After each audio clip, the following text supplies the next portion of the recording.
Good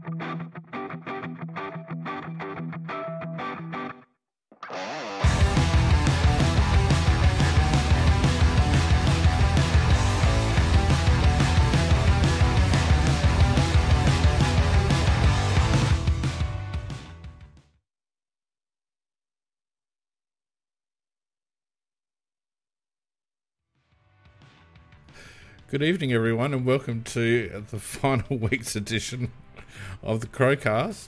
And I'm looking like a ghost, so apologies for that. It's probably a reflection of how I feel at the moment. So without any further ado, and hopefully Mac is looking a little bit more opaque. How you going, Mac? I'm feeling a lot more real than you, mate. I don't know what the hell's going on here, but anyway, here we go. That's better. My chroma key just decided to not chroma key anymore, and my goodness me, that was a bit rude. How you going, mate? A little bit knackered. In between watching footy, I've been doing some jobs today, and I probably overdid it a little bit, but had to be done. Bloody spring, got a prune back. There's some prune back, bat, and all that sort of shit. But it's all done. No rest for the wicked, mate. No rest for the wicked, and that qualifies you. And of I've been very wicked, yeah. Yeah, exactly right. And of course, you know, now you've got a bit more time on your hands because we're done for the year. Exactly. Yeah, it's funny. The football didn't seem quite as real today because all of a sudden it had no relevance.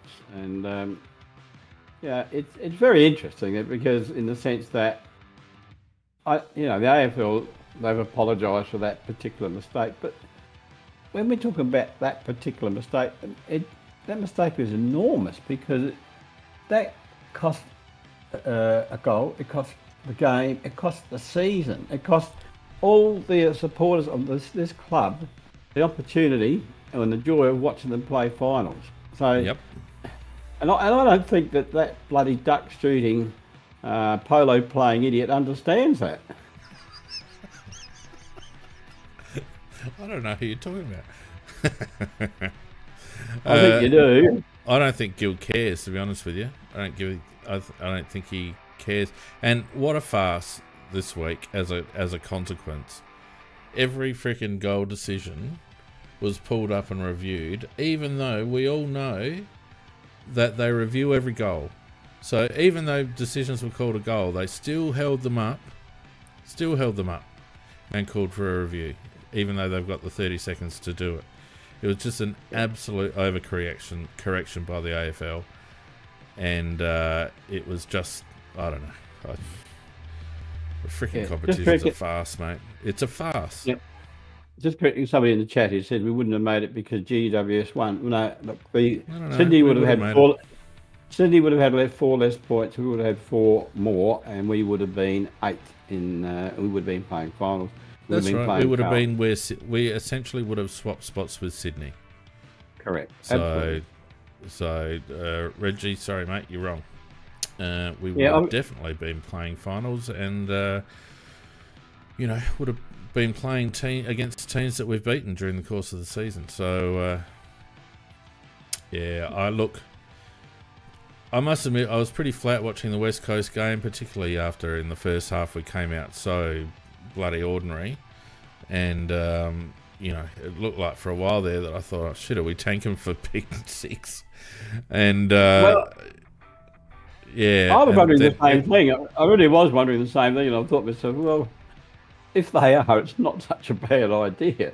But well, I wouldn't have been opposed to it, mate. But that first half, you've got to say this, thing, and it's very important because that first half showed why we're not playing finals, because of the fact that we had so many opportunities and kicked points off of easy shots for goal. And as you know, I think we lost 5 by less than a goal. And in those games, we had more shots for goal and we missed easy shots for goal. So that first half was indicative. Well, although we played pretty poorly on top of that. That's our second quarter was atrocious.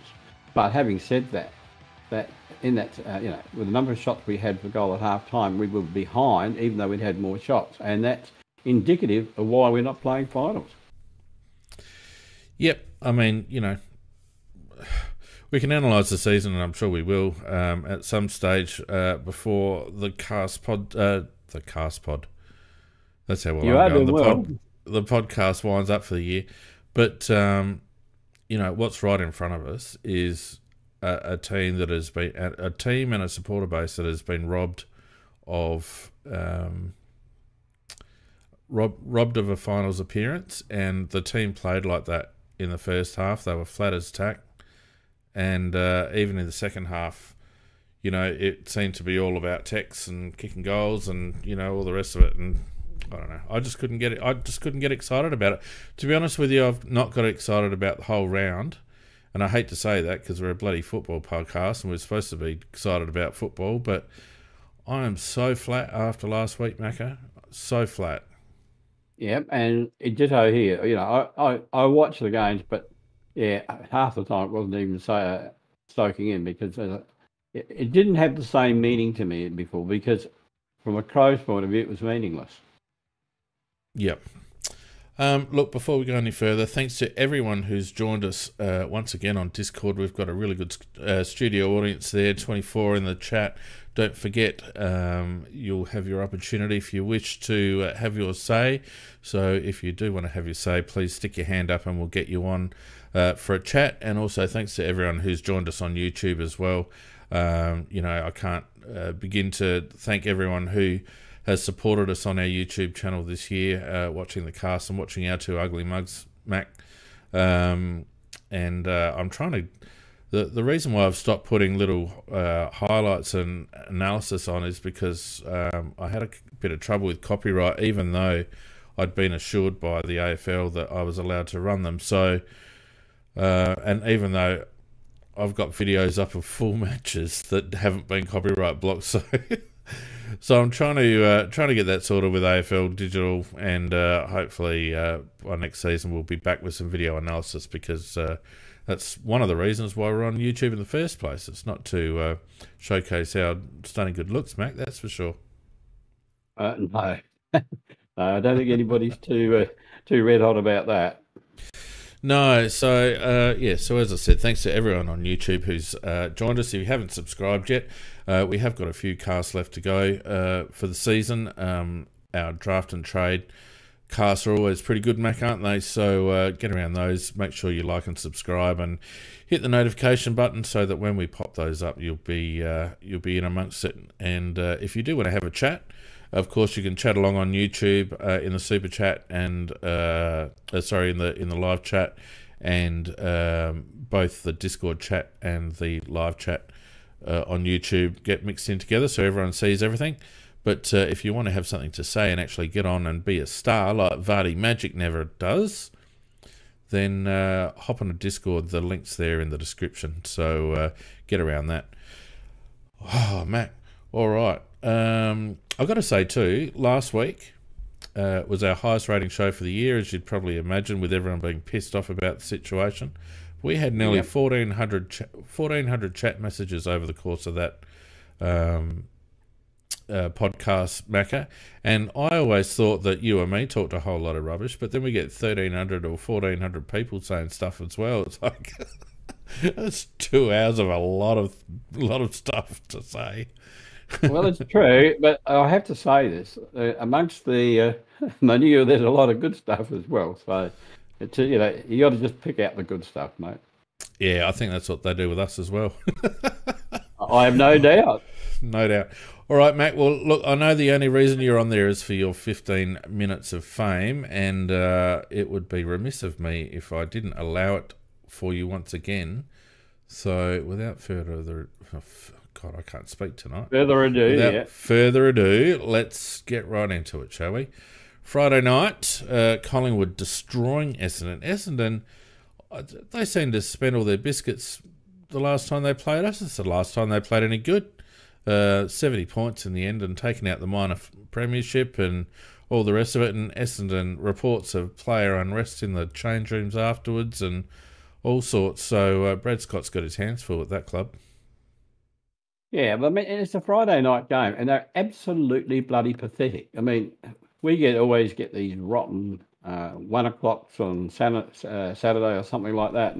And this mob, and they played absolutely pathetically, and that's twice in a row. They got knocked off by 126 points last time, so you can say they've improved. It's only 70 points this time, but absolutely disgraceful. I mean, they gave nothing, and Collingwood, who'd been a bit out of form, gave them the opportunity to get some form back with, De Goey, Josh Dacos firing.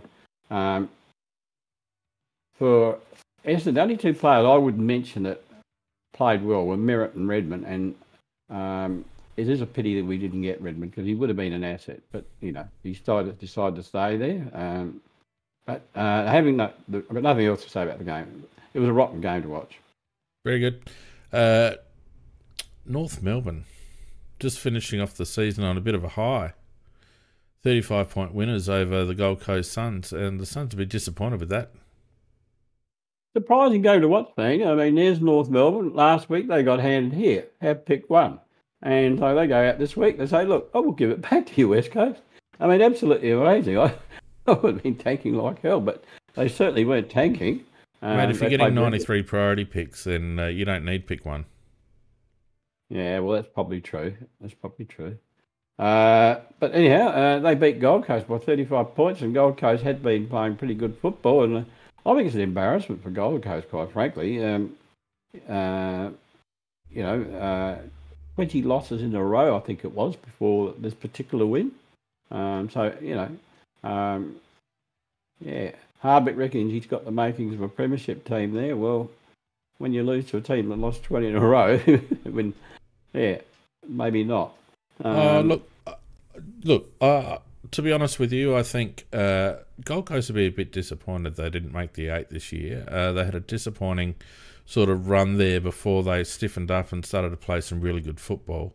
And, just as much as we came out against West Coast with nothing really to play for and we looked really flat, I think, to be honest with you, I think the Gold Coast lads struggle to get up, and I wouldn't read a lot into it, to be honest with you. Yeah. I think they are a good side, and I think they will challenge for the 8 next year. Just want to give a big tick to two players in North Melbourne. Larkey with his 9 goals. He's a very, very good player. And Sheasel, outstanding youngster. He just keeps on rolling on with it. I think he had 37 possessions or something like that. Outstanding. Had a great season. Had a really good season, Harry Sheasel. And he had something like 92.5% efficiency with it.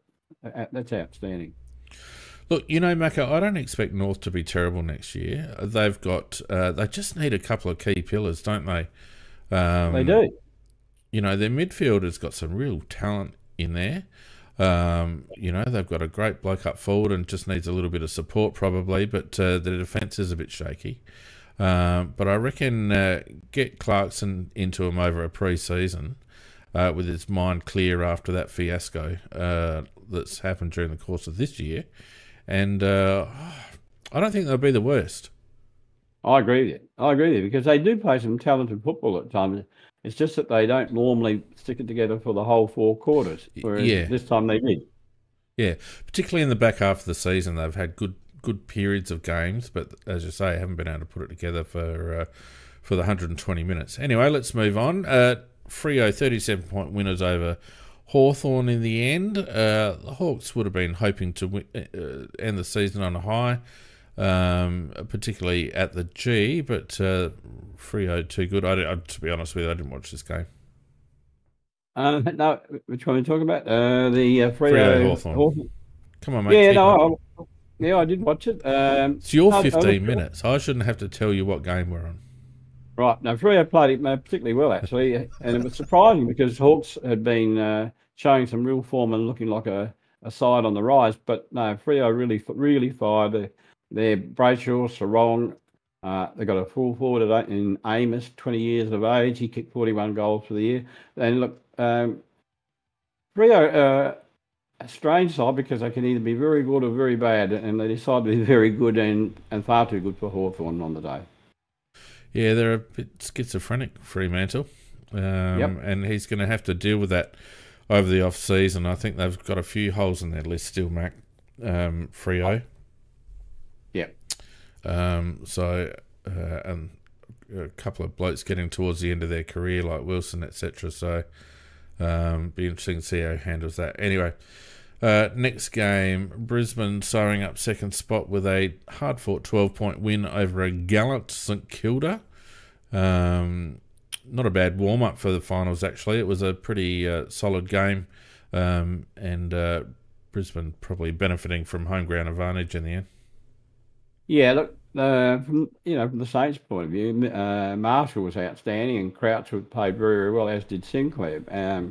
So the Saints were very, very competitive. So it wasn't like a gift game. Saints were trying, they really were playing for their positions in the finals as well.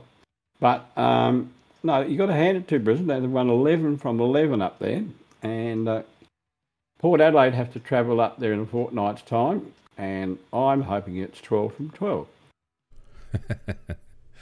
Well, Brisbane have been flaky in the finals, and we will do a bit of a finals preview towards the end of the cast, Max, so hold your fire on that one. Yeah, I don't know whether I trust them yet, Brisbane. Oh, up in Brisbane I do. When they're away from there, well, they did win the previous game down in Melbourne, but no, I think they'll do Port.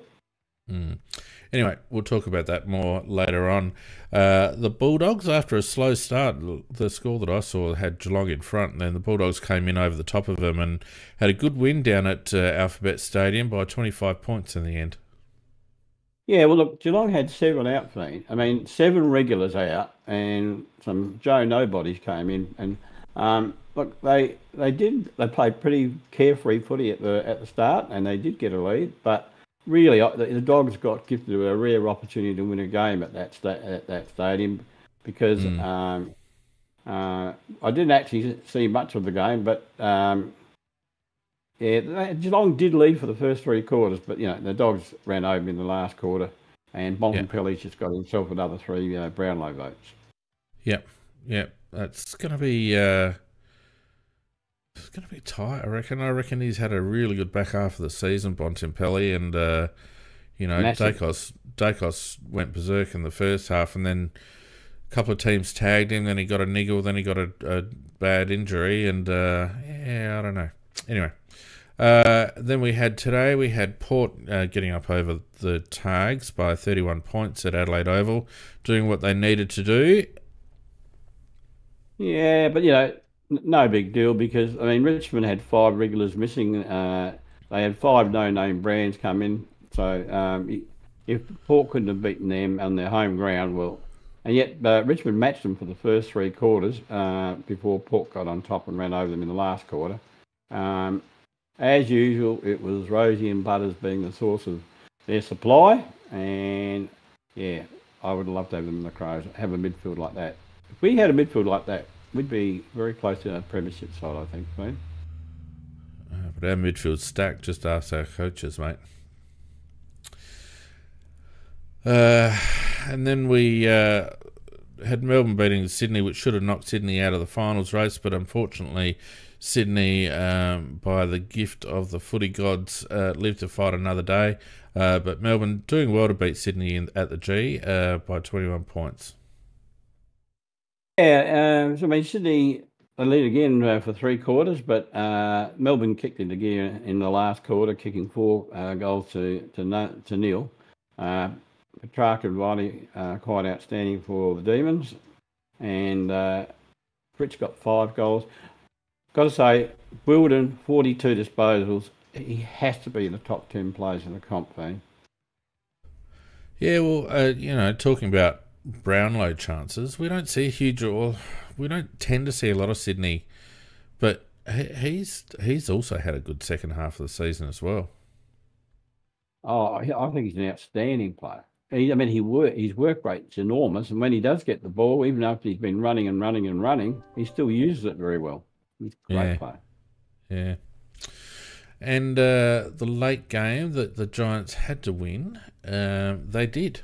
32-point winners in the end, and getting themselves into the finals over the Bulldogs. And my God, Western Bulldogs would be ruining that loss to West Coast.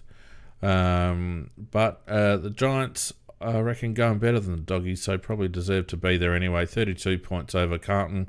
Of course, Curnow getting the Coleman. I was a bit concerned, Mac, because I thought Tex might rue that one that he missed at the end from 25 straight out in front, but in the end, Curnow kicked 3, so it would have been his anyway. Yeah, so it became irrelevant, didn't it? Yep.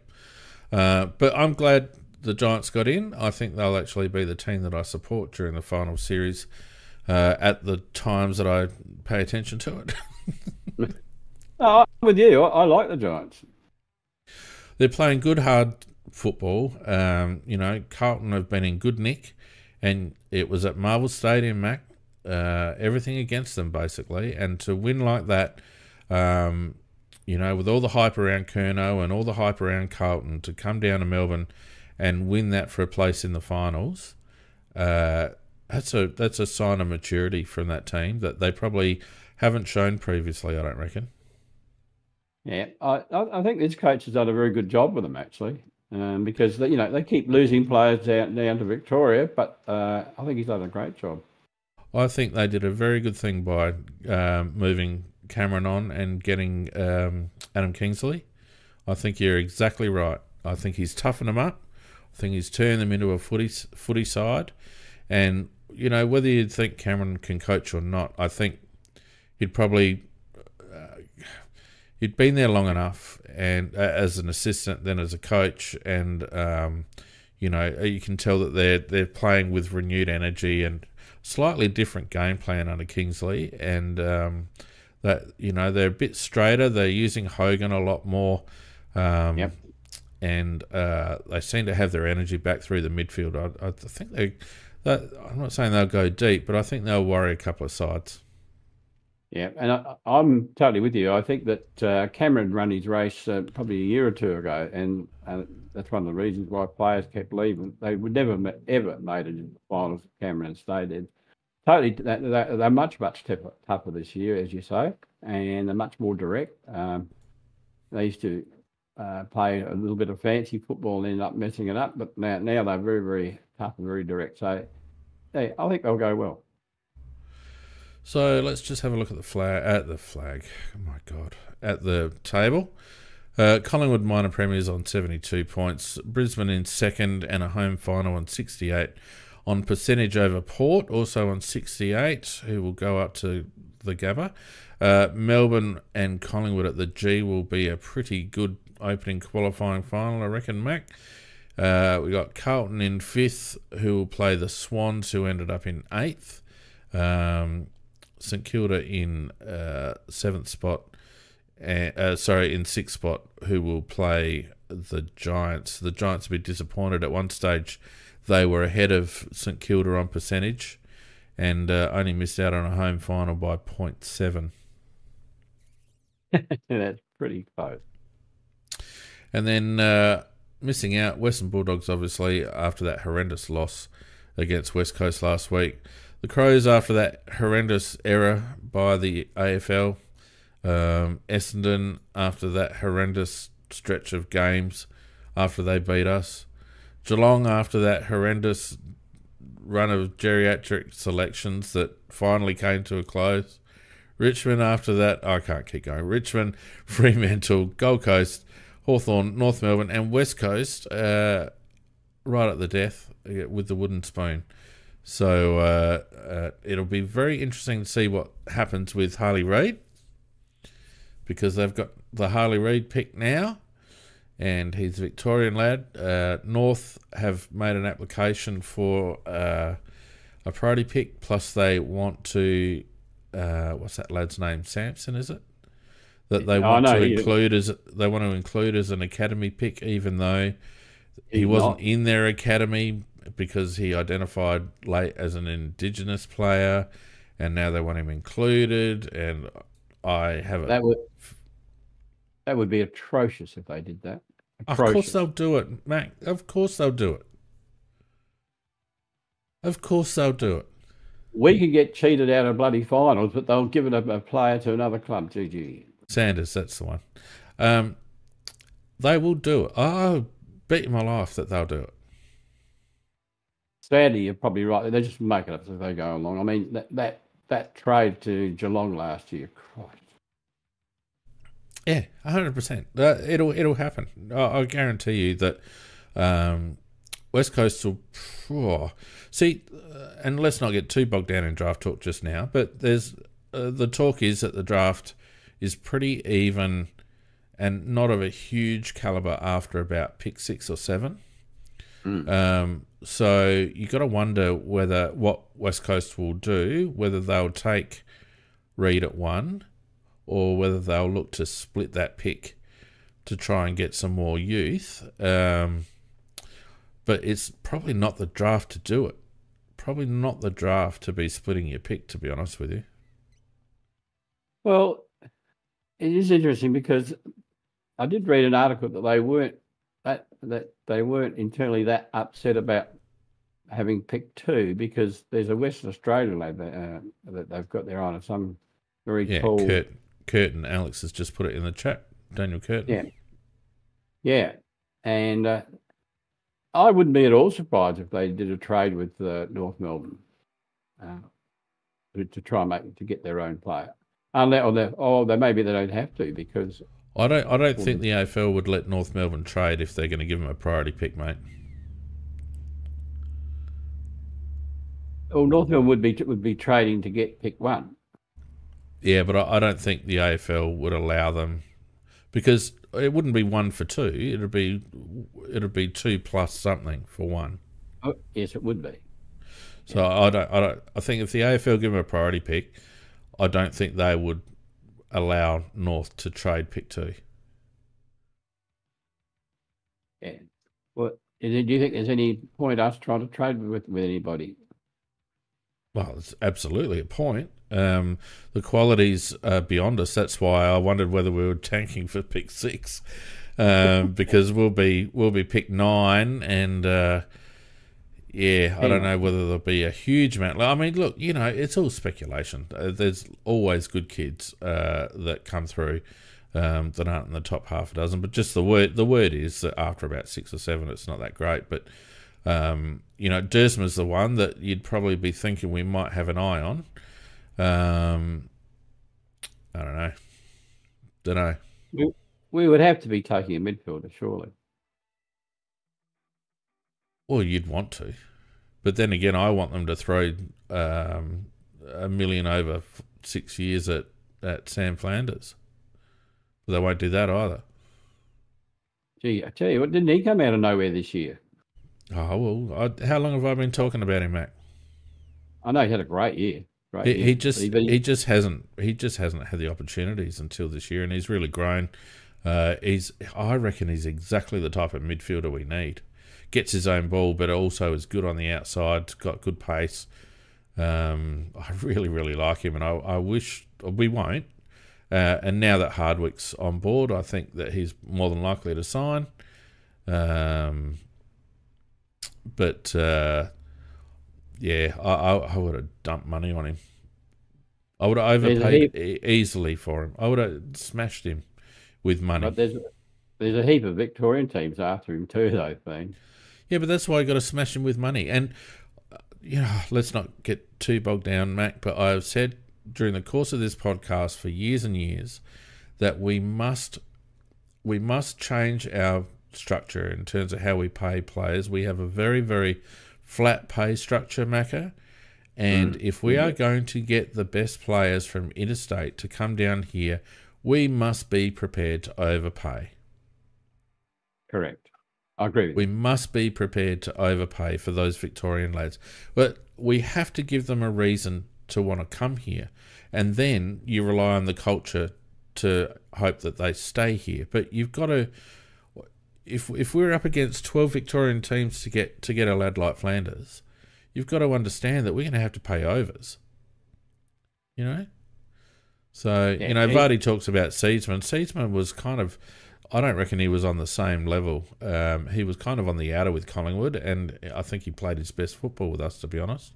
He was very much on the outer with Collingwood. There was one particular game he was playing, and he piked at a certain incident. and he got taken off the ground, and he never played for Collingwood again that year, Yeah. and that's why we got him.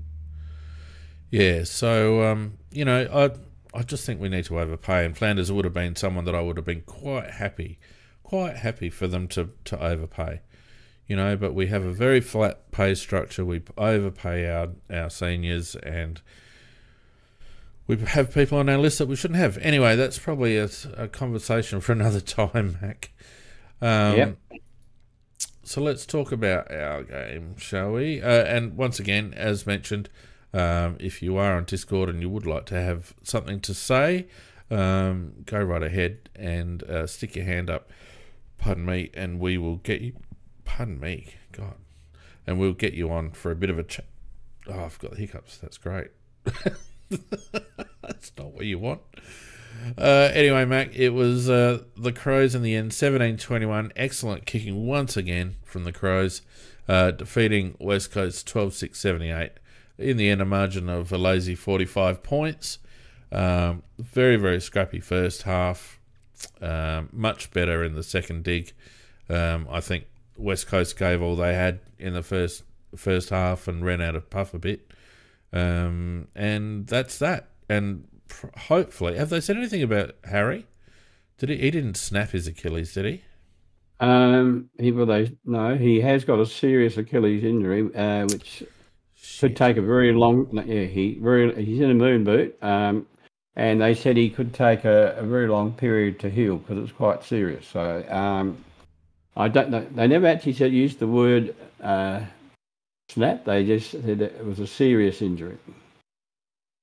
If he snapped his Achilles, that's a 12-month. So let's hope it's just a strain or a slight tear. But that's terrible timing. Terrible timing for him. It is. Because he just needed another bloody pre-season, didn't he? Well, I thought he was playing reasonably well at the time too. So absolutely. So yeah, it looks like he might be the third player that won't be around at the start of the year. Yeah, I have my fears about that. I have a feeling it might be a season-ending or season injury for him, and that's just terrible news.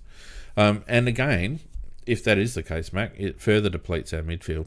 It does. I would have been looking for Harry to be one of our mainstays next year, having been given the second half of the year and taken his opportunities.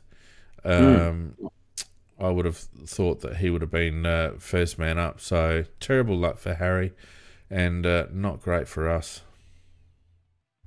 No, we haven't been particularly lucky because to have the two guys from defence that out like that, and key players. And Harry hopefully becoming one of our long-term midfielder players. It's a rotten thing to happen. But yeah, we got somebody said Sloan will save us. My God. Yeah, well, we got that experience, don't we, in Sloan? So all is saved. All is saved. Yeah. You won't get any happy clapping on this podcast, Mac. You might get a bit of happy clapping on some other podcasts, but I don't mind making my feelings known about Rory Sloane and that whole disaster. How did you think Harry was going? I've been challenged that they said that Harry was going poorly before his injury. Who? Firewalker said that. But No. I thought he was going okay. No, it's going fine. Well, none of them played well in the first half, so you could bunch Harry in amongst that. But his form since he's been back in the ones has been steadily growing, and I wouldn't say he's been playing badly at all, to be honest with you. Anyway, let's look at this game because I don't know whether anyone's interested, but we better run through it. Disposals 399 to 358, kicks 220 to 216, handballs 179 142. Massive amount of inside 50s, 67 to 41, 67% scoring efficiency inside 50 Mac, but of course that's shots, not goals. The umpire certainly wanted West Coast to get over the line, I thought. 22 free kicks to 11. I thought the umpiring was terrible and terribly biased, absolutely biased. It was weird. They were almost joking about it. It was very strange. Very strange. Yeah. Hit outs 33-28. We'll talk a bit about the ruck as we go on, Mac. Clearances 38-30. Centre was even and stoppage 23-15. Contested posies 136-121. Outside 260-220. We only turned it over 57 times. Took a few more marks, especially inside 50, and a few more intercepts. So, you know, I mean, it wasn't... statistically, we did everything we had to do, Mac. A very low, bruise-free game, 47-45 tackles, is not a high-intensity game from a physicality perspective, but you'd probably expect that for the last season. Yeah, and also the quality of the side we're playing as well. And as you said, we were obviously flat as a pancake in the first half, but we didn't seem to have that much intensity in the first half, and then it's like they might have got a good kick up the backside at halftime, and in the second half was more reflective of how we can play. And in the last quarter, we were just running over them as if they weren't there. And Tex, you know, for the first time in his life, played a real greedy, selfish individual game, trying to get some goals, and that was interesting to see if he could. And that's probably about the only interest in the game in the last bit. Yeah. So let me ask you a question, Maka. Who was our best player for the game? Look, you'd probably give it to Walker. Leave Walker out of it for a minute. Oh, that's very hard after that. You know, a few people on the chat have got it. Soligo? Oh, absolutely. I thought he played an excellent game, so I'm not surprised. You know, some people even said he was best on ground because I would say it would have been pretty close. So, how many CBAs did he get?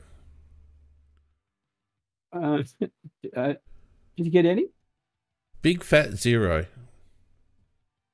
I just can't remember seeing him in there. So yeah, Big but I thought fat nothing. What I do like about Soligo, he can win the ball, like less than 50-50 balls. He can win them. Yeah, but you're not picking up what I'm putting down, mate. Oh no, last game of the season, and we had Crouch in for 24. We had Laird in for 27. We had Dawson in for 26. Harry in for 16 until he got injured. And then Peds basically took Harry's spot. In the first quarter, it was Laird, Crouch and Dawson with a bit of Schomburg and Pedler. So Pedler already had 3 in the first quarter. In the second quarter, Pedler only had 1. In the third quarter, Pedler didn't have any. So this is after Harry's out, right? Pedler didn't have any, right? And in the last quarter, he had 2.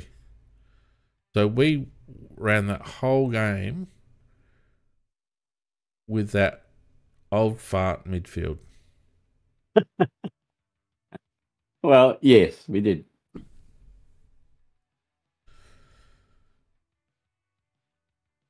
The podcast hasn't frozen. I'm just stunned. I don't bloody understand it, Macca. I really don't. No, I am in the same camp as you on that. It's and you know there's a lot of calls that VB should be replaced as a midfield coach, and maybe he should be because I don't know whether he's doing what he's told or whether that's what he thinks is right. But there's certainly a lot of a genuine lack of imagination about putting players through the midfield. How many CBAs did Rochelle get? None. How many runs through the middle did bloody Rankin get? None. You know, even Benny Keys didn't get a run through the middle. They stuck him up forward all game. So we ran with basically Dawson, Laird, Crouch and Schomburg with a little bit of Pedler in the first half, and then basically Dawson led Crouch in the second half without anything else. I agree. I mean, it's the last game of the year.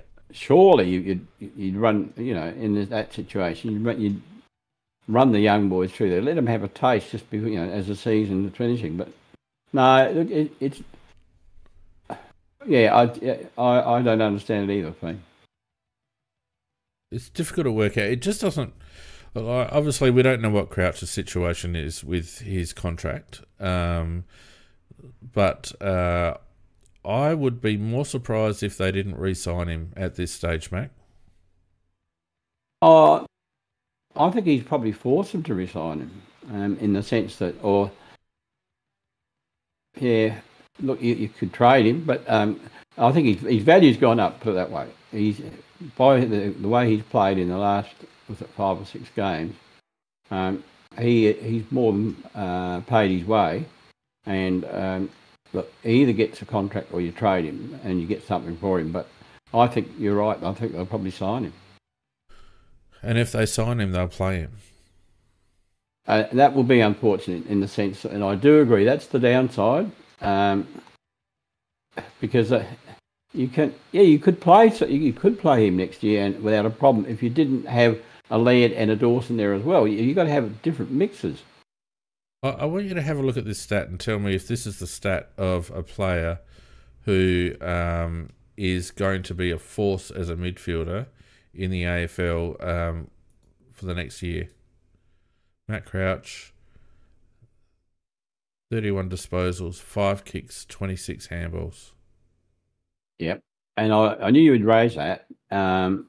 The only thing I will say in his defence, I reckon there were several times he should have kicked instead of handballed. I agree with that. But there were a lot of very, very good handballs to players out in the open, and which created attacks. And I think he's just got himself into that mental thing of just over handballing, and the stats show that. But there were some very, very good handballs amongst that lot as well.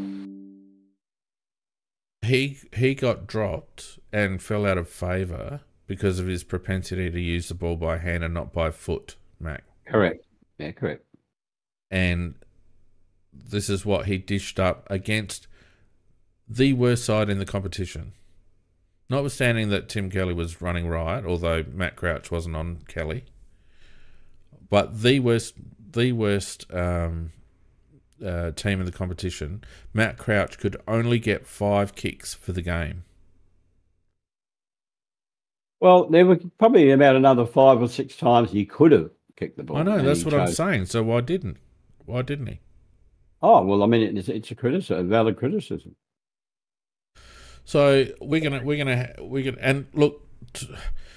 Everyone will say that Crouch gets his hand on the ball and he dishes it out and all the rest of it, and I get that. And I'm not disputing that his centre work, his centre clearance work has been quite reasonable since he's been back in.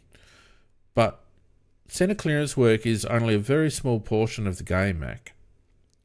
You don't see him a lot around stoppage, and you certainly don't see him a lot in general transition. Certainly he does shine in the centre. There's no doubt about that. He had 4 centre clearances and 2 stoppage clearances for the game and got us 203 metres from 31 disposals. Yeah, I'm not worried about his metres because it depends. Like, for example, you compare Smith's metres. He might get 600 odd metres for a game, and the ball comes flying back over his head. But if those handballs go to somebody who then uses it to find a teammate because they've been put into a good position, then it's a good move to do that. So it's really hard to measure that the efficiency of that against kicking it, because he's not the greatest to kick. So look, I understand where you're coming from. I don't think he had a bad game, but there were 5 or 6 times at least he should have kicked. We had 38 scoring shots, Macca, and he had 7 score involvements. Yeah. I'm not responsible for him, mate. You don't have to attack me for him all the time. That's the most ridiculous thing that you've ever said. I know, like, we're discussing a player, and I'm saying that 7 score involvements from 31 touches when we've had 38 scoring shots is not good enough. I'm not asking you to answer for him. I'm asking for your opinion. Well, it isn't good enough. I agree with that. But I'm saying that there was bad in his game, but there was also some good in his game as well.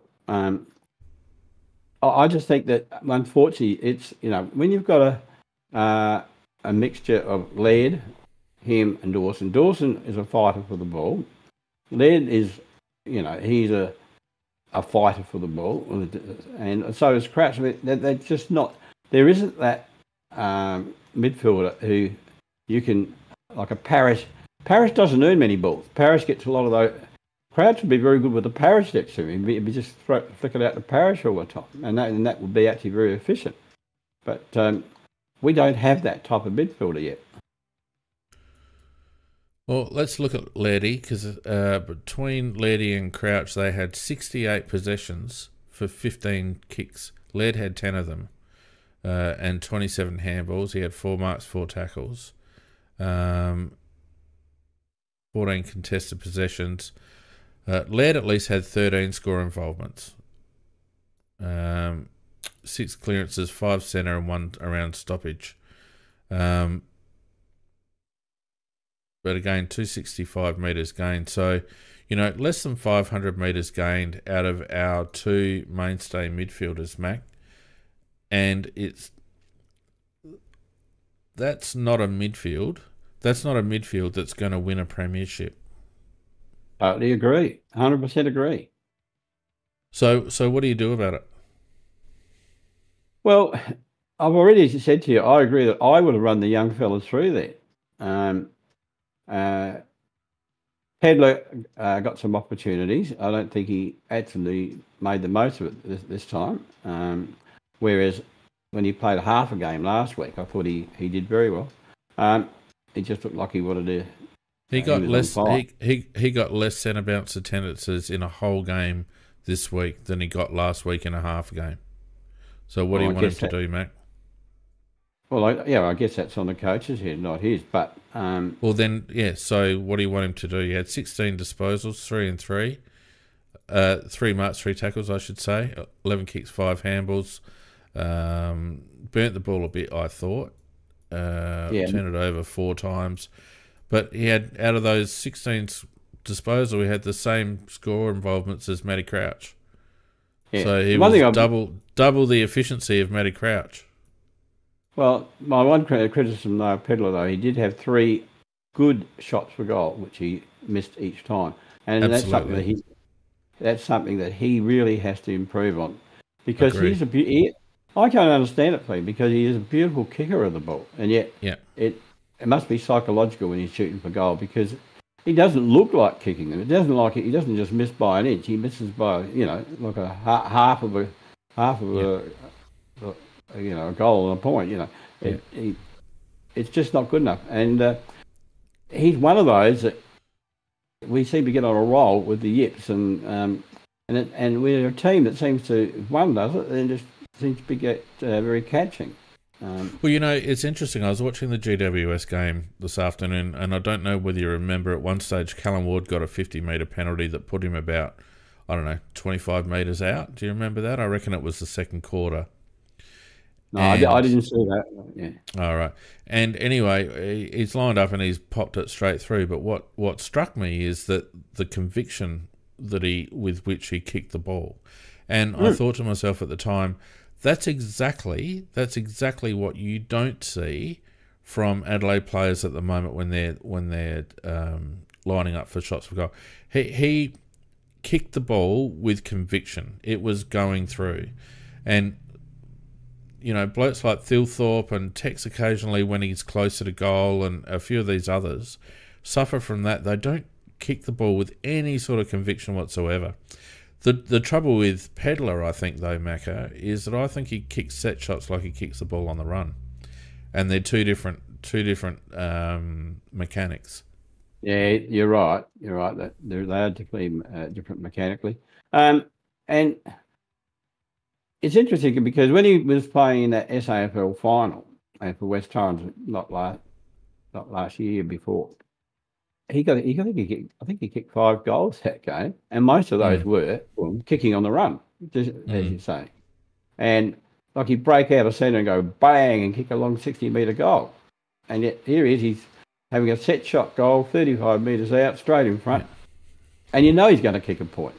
But what I'm more interested in is his around the ground play, which is substantially better in terms of effectiveness and efficiency than Matt Crouch. Yeah, I think, if we're looking at the long-term future, he'll be a very good player, and I think he'll be a very good midfielder. And he is one that's must be given the opportunities continuously. But we know he won't be. Well, I reckon there's another player next year who might be pushing to be playing in that position they've been in, Billy Dowling. He's they obviously think a lot of him, because they've signed him, I think, for another 2 years, I think it is.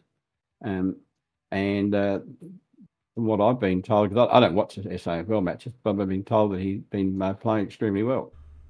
So he's been playing well. His disposal needs a lot of work, Macca. And I don't think re-signing him for 2 years is any indication when they re-sign Lockie Murphy for 2 years. Dowling won't be a AFL midfielder next year, in my opinion. Well, I don't know. I'm not qualified enough to say that because, as I said, I haven't been watching him in the SAFL, but I'm only going by what the reports were. Yeah. No, I mean, look, he's a good lad. Absolutely, got a lot of really positive traits. Gets the ball and gets his own ball, but his kicking does let him down. I wouldn't mind him getting a look in, but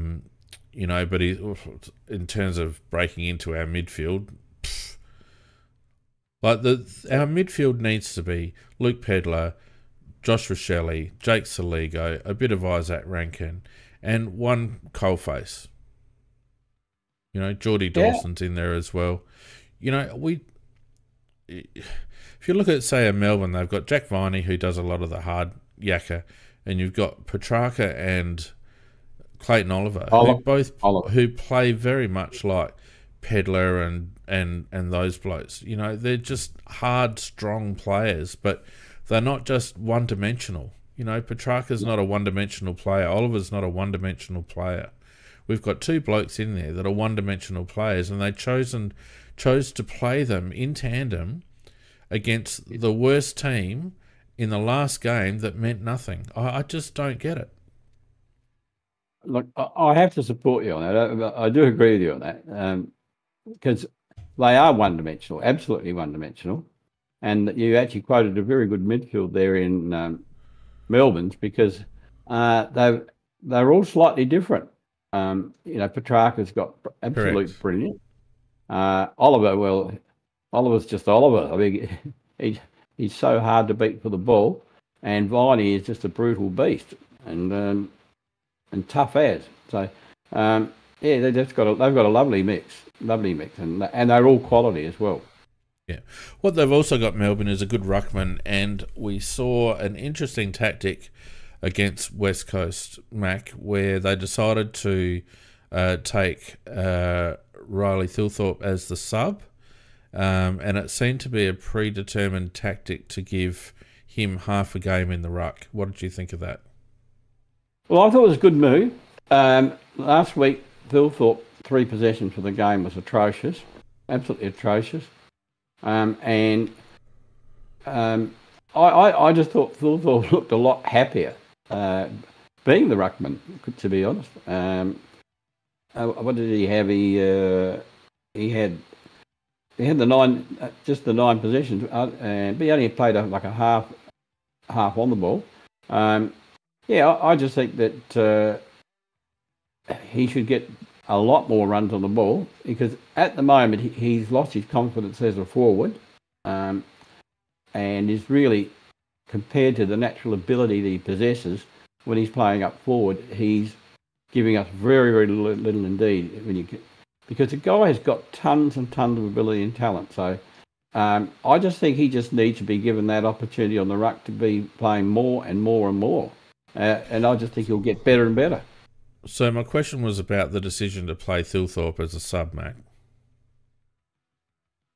I think that was a plan to bring him on at halftime. I know it was a plan. The good thing there was nothing on that game, and we weren't playing a decent opposition. Yeah, I wouldn't say that Rob was horrible in the first half, though, Pete. No, what I'm saying is, why would you play a ruckman as a sub? Oh, well, no, I wouldn't do that. But that's what. Thank you. Finally, that's what I'm getting at. We had Harry that ended up going down with an Achilles, and yes, it didn't matter because it was West Coast, and they've taken the gamble, obviously. But we've made some very strange decisions with regards to the sub. Playing Lukey Pedler a couple of weeks ago comes to mind, and I just it's silly. Why not just play Thilthorpe in the ruck? Yeah, well, look, I totally agree with you. You don't start a ruckman as your sub. Nobody does that except us. I mean, that's you always put you want fast, fresh legs coming on when you bring the sub on.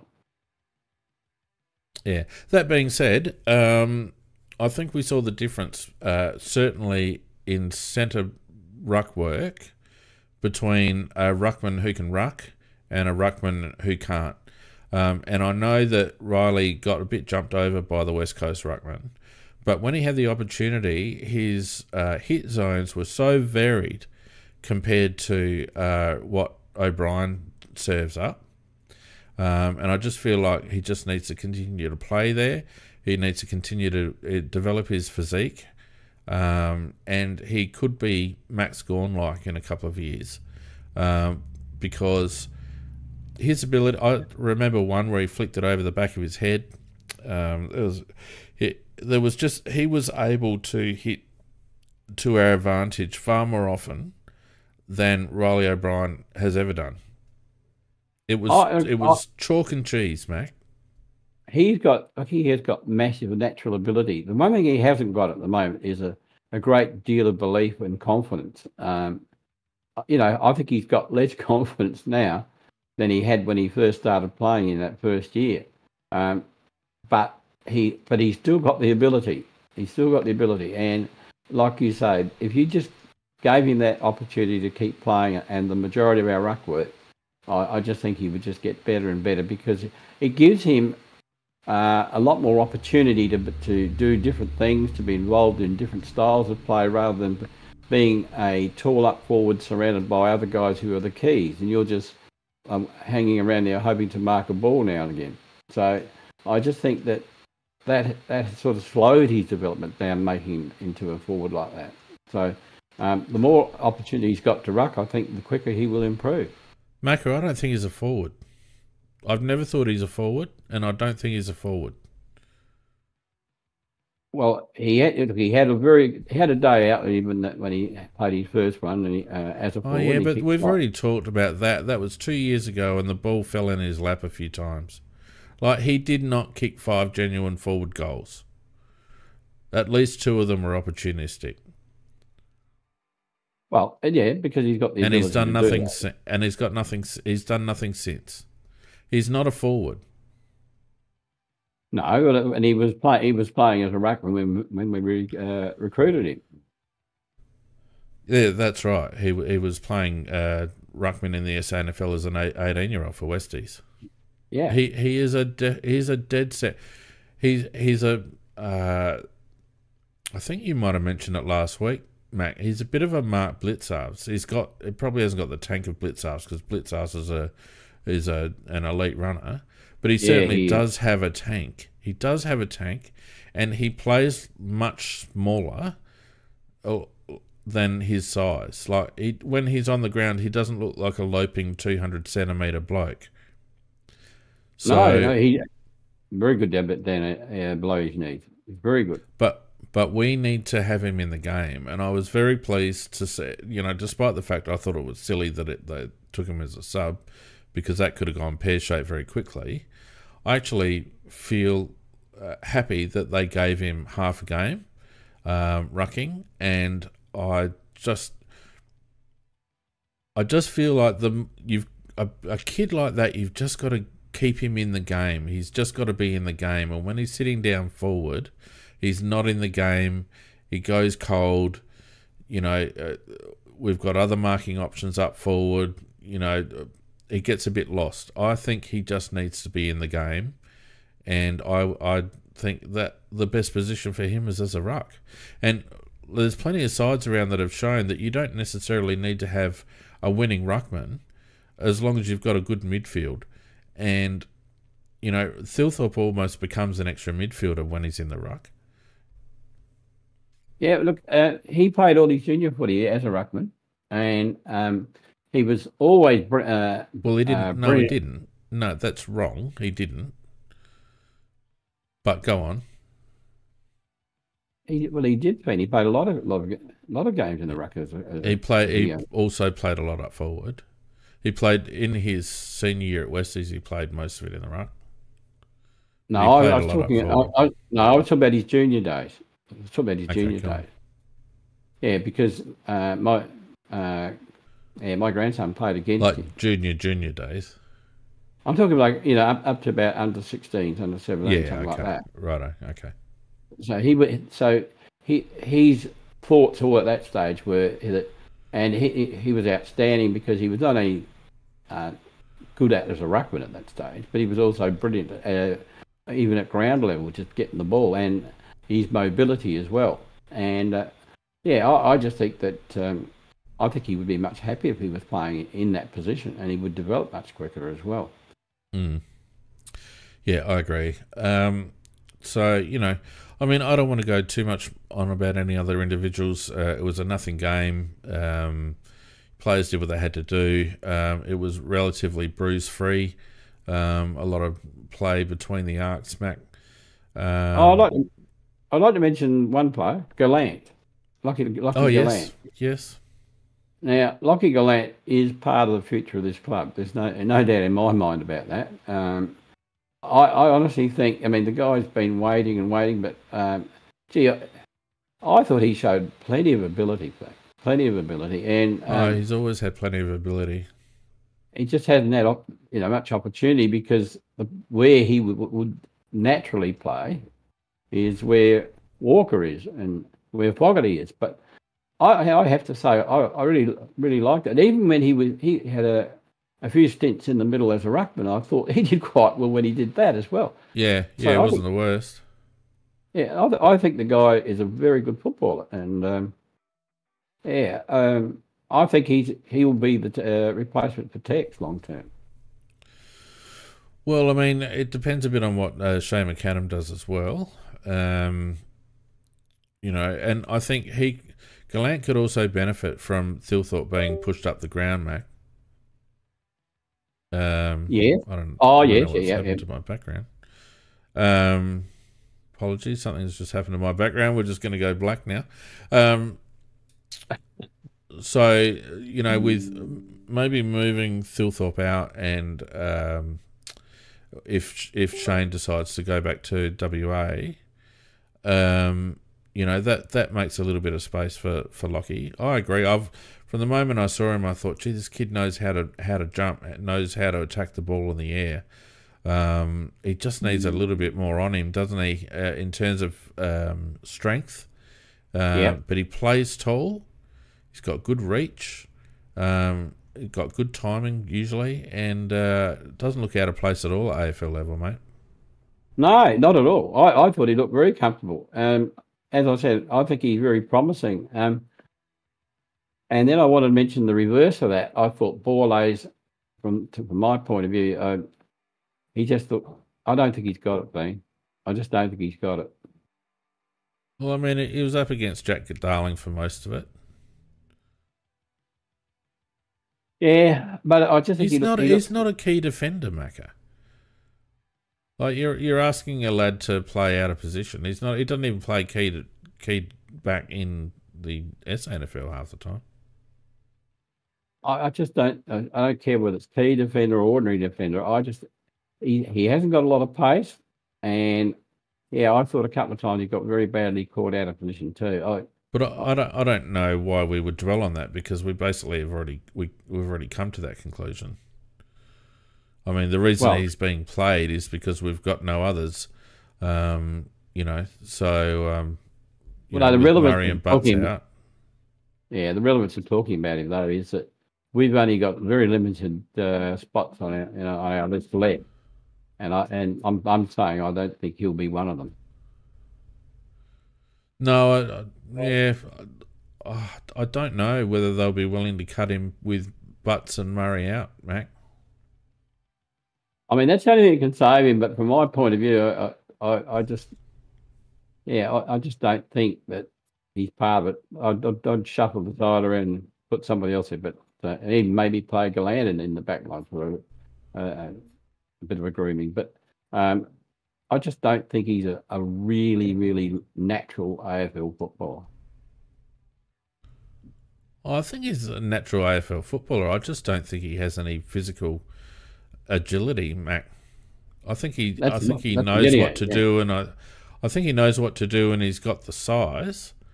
But I just don't think. I think he just suffers from being the wrong size for the position that he needs to play. Probably right.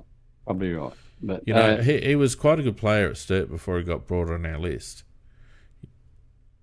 Yeah.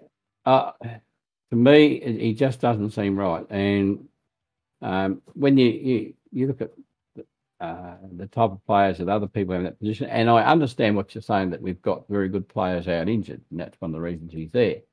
But still don't really like him as a player. Well, no, and I mean, we've already discussed his position, but I don't. Unless we've got someone looking to come in, and there's a couple of rumours about the lad from Essendon wanting to come over, but I don't know so much whether I like that. You know, unless we've got an iron in the fire with regards to another defender, I can't see them getting rid of him, because the cupboard's pretty bare. Yeah, it is. Look, I'm just hoping they've got something up their sleeve. I mean, you know, they were all out and publicly out, and it failed. But surely they must have some fallback position. We do need another defender at the moment, but it isn't. Yeah, I'm very reluctant to recruit just another average player in the back line. We just need somehow a quality player from somewhere. We managed to pick up Dawson, we picked up Rankin, we picked up quality players, and that's what I'm hoping. If we add to our list this year from another club, that it be a quality player and really a defender or a mid. It's only two positions. Well, the only one really is Brendan Cox from WA, and you know, we've talked about the possibility of Shane McAdam being involved somehow in him coming back. You know, we've had a couple of dips at him over the course of his career.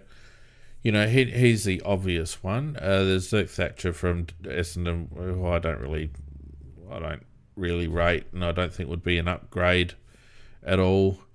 You know, there's probably one or two others, but you would think that if they're going to go down any road, and assuming Shane wants to go back home to WA, then Cox would be the one. But it'll be interesting because, as you say, Mac, we're not flush with spots at the moment. No, very tight. You know, very tight. We're probably, you know, you talk about ball ace. You know, there's maybe a couple of, you know, we spoke last week. There's a couple of others that are going to drop off, obviously. But yeah, the other one I wanted to speak to you about, and Vinletta in the YouTube chat raises him. I want to talk about Darcy Fogarty. I thought he was only very average. Poor game.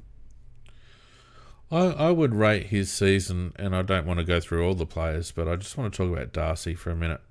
I would rate his season as below his expectations. He had a bit of a purple patch there for a while. Yep. But overall,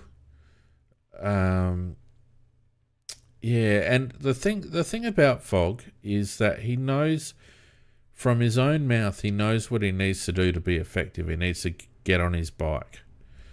He knows that when he gets on his bike and runs, that he's effective. He can take marks up the ground and all the rest of it.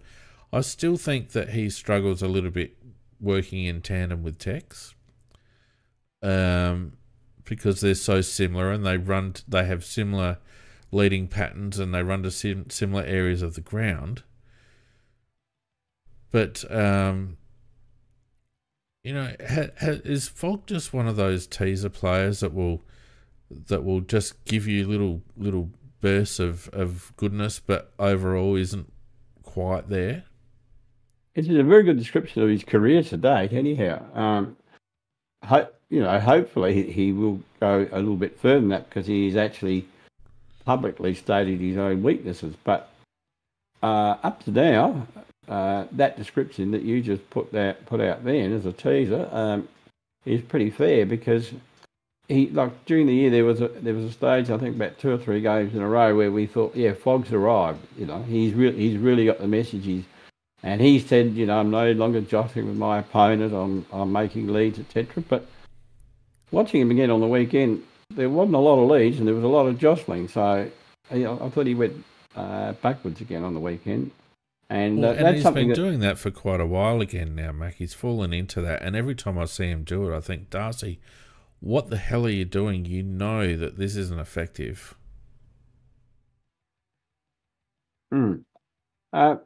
Question for you, Clean. If we can only get one player, and not forget names, but of a reasonably good caliber, and it's a quality backman or a quality mid, which one are you going? Mid. Yeah, I think so, because just interested in the chat too. I'm going mid along with you. Yeah, it is interesting, because we talk about we need a backman, but and the club said that it's going to focus its attention on backman, but we really do need a quality mid. I mean, we've got Dawson, who is a quality makeshift mid, in the sense that we didn't draft him or did trade for him to get him as a mid. He was playing on the wing. He originally made most of his football at half back, and his last year with Sydney, he played about the last 10 games on the wing. And he decided he'll be a mid. He went to the coach and suggested I should be in the middle, which was a great move for us. But you're robbing Peter's pay Paul in some ways.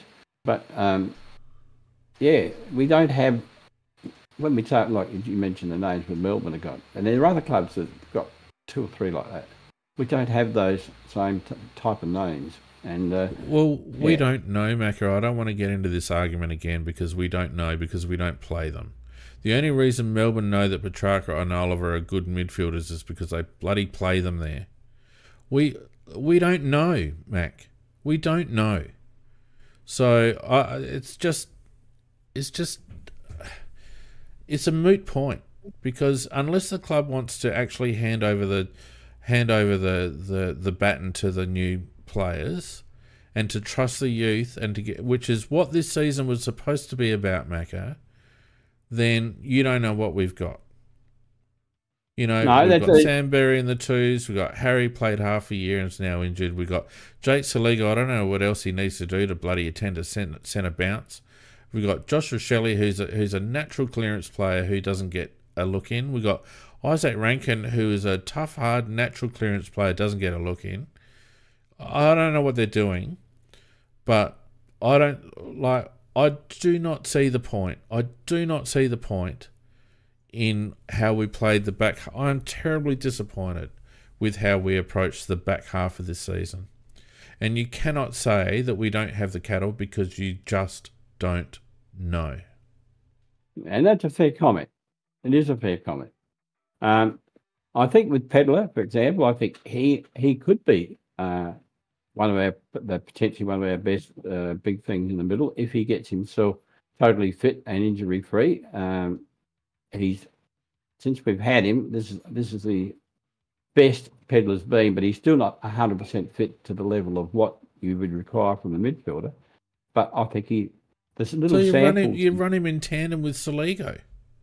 Yeah, but you give him 50%. From the samples the guy showed us, he showed us that he can do it. I remember one particular game with 6 CVAs for 3 clearances. So, I mean, the guy can do it. So I'm in the same camp as you. We're not arguing about that. But I still would love to have somebody of like an Oliver or Petrarca, that sort of level. Well, you don't know whether we've got one of those. Oliver and Petrarca didn't become Oliver and Petrarca until about 4 or 5 seasons into their career. Maybe longer. Yeah, they just didn't get drafted as those players. What happened was they got trusted and they got played in those positions. Yeah, somebody said that Oliver was picked 4 and Petrarca picked 2. Doesn't matter. Doesn't matter. Doesn't matter. Once you've made your selections, you pick those kids in the positions that they are picked in. And Matthew Nicks does not trust the youth. He's shown it, Macca. Second half of the year, when the finals were on the line, he reverted back to Matthew bloody Crouch, who hadn't played a senior game for almost 2 seasons, Mac. 2 seasons. Who they shopped around last year and tried to get rid of and lowballed a contract. They went back to that player, irrespective of... Like, this isn't talking about the worth of Matty Crouch. This is talking about the attitude of the selection panel. They went back. They would prefer to go back to a player that they hadn't gone to for a season and a half, rather than trust the kid. Yeah, well, there's no argument against that. I'm in the same camp as you on that. So you can't you can't say that we need a player like that, because we don't know whether we've got one or not. No, I understand that. But the point I was trying to make is we did trade in quality players in Dawson and Rankin. They were proven. I'd love to be able to trade one of those in the midfield to go with our young guys. When was the last time we recruited a quality Victorian or a quality non-South Australian, Macca? And you can't say Paul Seedsman, because he requested to come here. We didn't recruit Sloan, we drafted him. When was the last time we traded for a quality... Well, trading is recruiting. Drafting isn't recruiting. There was one. Who? Darren Jarman, but he was a South Australian. Well, so there wasn't one. I said someone who's not a South Australian. Well, you did say that. No, there isn't one, probably. I don't know if anybody out there in the chat. Someone says Betts. Betts was a South Australian.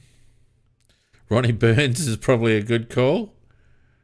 It might be Ronnie Burns. That's a long time ago. Ronnie Burns. Oh my goodness. Wayne Carey. Well, he was a South Australian. No, he was a New South Welshman and then came and played whatever. But anyway. Yeah, Jenkins maybe. But you've got a good point, mate. It's a valid point. Like the simple fact of the matter is that, yes, we recruited Rankin and Dawson, but that's fantastic, isn't it? Isn't that just great? 2 South Australian lads want to come home. And thank God they're good players, right? But when have we actually gone out and targeted someone who's not a South Australian and got them to come to the club? Like a Charlie Dixon, for example, or, like there's 2 or 3 in Port's team. When have we done that? I have to say, Port have outdone us very, very badly in that area. They've done us. Yeah. Guyman in the chat says Brisbane, exactly the same. Brisbane managed to get Lockie Neal when Lockie Neal's a South Australian. He was coming from WA. Yeah. Dano, Dunkley, Neal, yeah. And actually, it is a weakness of the club. There's no doubt about that thing. No doubt about it. It's an absolute trend. It's not even a coincidence. It's a thing, isn't it?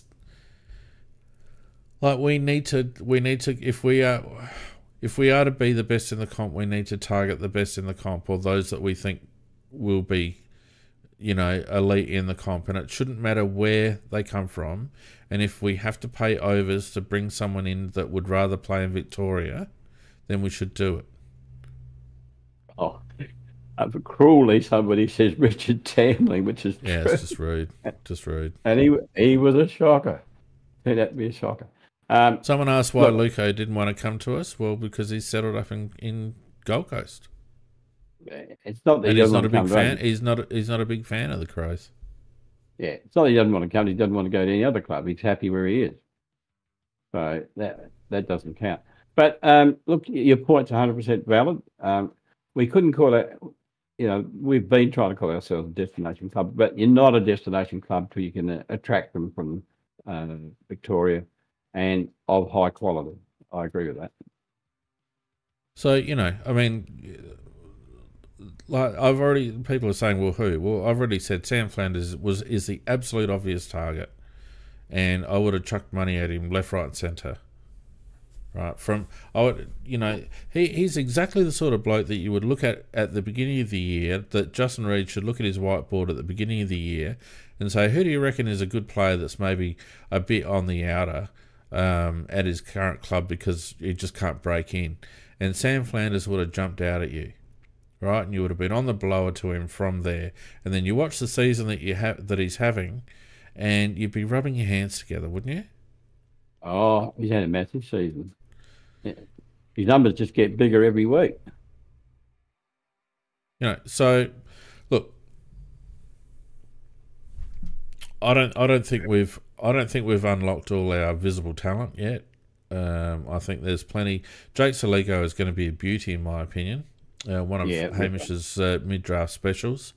Luke Pedler, I think, is going to be a beauty as well. Very much an impact player, I think, Luke. Joshua Shelley, if he decides he wants to be a 250-game AFL player, will be an excellent 250-game AFL player. Isaac Rankin, similarly, will play a lot of games for the Adelaide Football Club. All right. Now, you're talking about those lads there, right there, and I'd like to include Harry in that, but unfortunately now he's injured. But if you look at those lads, Mac, those kids have shown enough at various points in their short time in AFL to think, you know what, maybe we've got a mix here that we can work with. Oh, look, I agree with you. I was actually going to raise that point that while the year seems to be wasted in the sense that we didn't make the finals, what we did do is we got a heap of games into a lot of the young lads again, and which they'll be that much better again next year. So, and the ones you've named are all ones that you would expect to get improvement out of next year. So, look, I think next year looks reasonably bright for us. I would love to add another quality player from outside, whoever it might be, and that, for example, would knock out your Crouches or whoever the other players that or Borlays. Well, you're making that assumption, Macca. You're making that assumption. No, but the point I'm making is that if you can, I would dearly love to add another quality player from outside the club, and because I think our young boys are going to be so much better again next year, and the more quality you can add to your side, the more effective you're going to be. And I would think we have to make finals next year. If we don't make, well, they talk about giving Nick a 2-year extension. I mean, he's still contracted for next year, and they're talk about giving him a 2-year extension, which I don't totally agree with, because I'd be looking to see how we were going next year before I gave him the 2-year extension. Well, look, I was going to cover this. So thanks for bringing it up, because the talk is that over summer, Nix is going to get a 2-year extension. Without talking about the merits of whether he deserves it just yet, why would you do it over summer, Mac? Well, I think it's insane. Because he's got another. He is contracted for next year, so he's the coach for next year. You can see if you wait till the football season starts and you've got a few games under your belt, you've got a good idea then what the year's starting to look like. It might be terrible. I mean, I'm not saying it will be. I'm hoping it's going to be very good. But it's the same. Like, can they keep recontracting Ken all the year, all the time for another couple of years, and can he get them, to a certain level, but not all the way? And I don't expect him to do it again. And I don't want it to be another like that. And if Dixie, if they don't improve rapidly next year, when I say not rapidly, if they end up getting like 6th, 7th at least next year, then I don't think we've improved as we should have. So why sign him over summer? Like, well, why not I'm wait again. and see? That's what I mean. Like, it's a very Adelaide thing to do, isn't it? It's a very cozy boys' club thing to do, to extend the bloke over summer. You either extend him in the middle of this year to give him some security because you're happy with his work, or you see how next year plays out until at least probably the halfway mark, unless we're sitting on top undefeated. I mean, I just don't see the point in doing it over the break unless you're trying to hide it behind cricket. Yeah, well, as Surf says, everyone knows we'll pay out 2 years the next deal at some point. So, I mean, I don't think you put yourself in that position. Nick is not being, he wouldn't be being hounded by anybody at the moment, by any other club. No, that's right. So it's illogical to sign him now and give him when he's already got 1 year and turn it into 3 years. You wait till next year. And as I say, if we start the year off well, and after about the round 8, round 9, we're looking like a very good team, and we've improved. Yeah, give him the extra 2 years then. But what if we start off and lose our first 6 or 7 games? How are we going to feel about signing for another 2 years then? Yeah, we're 11 wins this year, and I mean, look, we have improved. Our squad has benefited from more games under their belts, and we have improved. And I think had we continued with our selection and our team strategies in the second half of the season that got us into a good position in the first place, then we could well be playing finals right now. My problem is, Mac, that now that finals will be an expectation next year. Finals wasn't an expectation this year. There were only a few of us that thought that finals were achievable. And most thought we'd finish sort of where we have finished, at about 10th, right? So it's only because the lads started off, pretty well before the break, had that nice little run after like from about round 3, and got ourselves into contention. But as soon as we got into contention, the old blokes came out. So I'm worried that next year, with finals definitely in the frame, that Nix's propensity not to trust youth will again see a lot of lads languishing in the twos or playing out of position, or odd selection policies, a fair amount of Rory Sloane, a fair amount of Rory Laird, a fair amount of Matt Crouch. Yeah, well, somebody asked in the chat, where did I have Adelaide? I had Adelaide finishing 9th this year. I remember saying that I thought they'd finish 9th, just outside. Yeah, and I had them finishing in the finals. You did? In the 8. You had them about 8th, I think. Yeah, I had them between 6 and 8. Yeah, and I thought Sydney we could cost me that prediction. Yeah, I said somewhere between 8 and 10, and so in the middle is 9th. So that's probably where I've got to be honest and say that's where I thought they'd finish around about that. But having said that, while we're being critical of Nick, to some degree, we have improved next year. But I do think, again, I would not recontract him until next year, because next year is a critical year. This is the one where all what we've put up with for the last 2-3 years, or the last 3 or 4 years, this is where it's supposed to start to come to fruition. And if it doesn't come to fruition, and we finish, 9th, 10th, 11th, we have made a massive mistake in re-signing him. Yeah. And look, as I continually say, there's not been an AFL Premiership coach that has come from further back than Nixie will come from if he's going to win an AFL flag. Not one coach has come from 30% win-loss. No, because they usually get the job. Well, this is the thing. Not one coach, Mac. Like, all the Premiership coaches in the modern era, say from 2010 or so, not one of them has, like, the worst win-loss has been about 58, I think, %. Having said that, I think, the Van Berlo, I don't know whether Van Berlo operates the middle as Nix wants him to operate it, or is he given license to have his own imagination for the middle? I don't know, but I think that's one of the main areas we have got wrong. I do agree we have got it wrong for the majority of the year. Now, Tommy's in the chat smacking his head a fair way back. I actually did an analysis, Tommy, and I will happily share the graph with you to tell you that Clarkson was not as far back as Nix. Anyway, and I did the analysis based on data.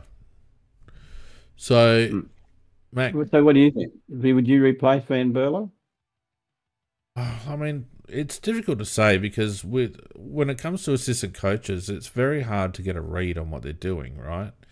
There's been good feedback from James Raleigh, I guess. I haven't heard a lot about Scott Burns and what he does around the place. So I think there's a natural bias against Van Berlo because we relate Van Berlo to those very vanilla years of Neil Craig and, Sanderson, etc. I don't...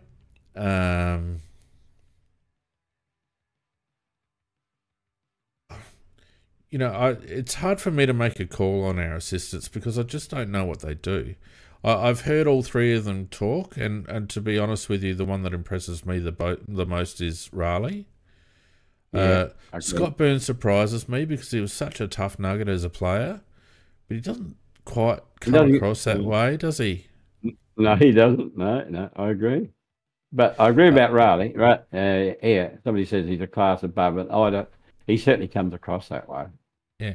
Oh, look, I think at the end of the day, Macca, the buck stops with the head coach. We've talked about selection before, and yes, there's a committee, but at the end of the day, Matthew Nix will get the team that Matthew Nix wants.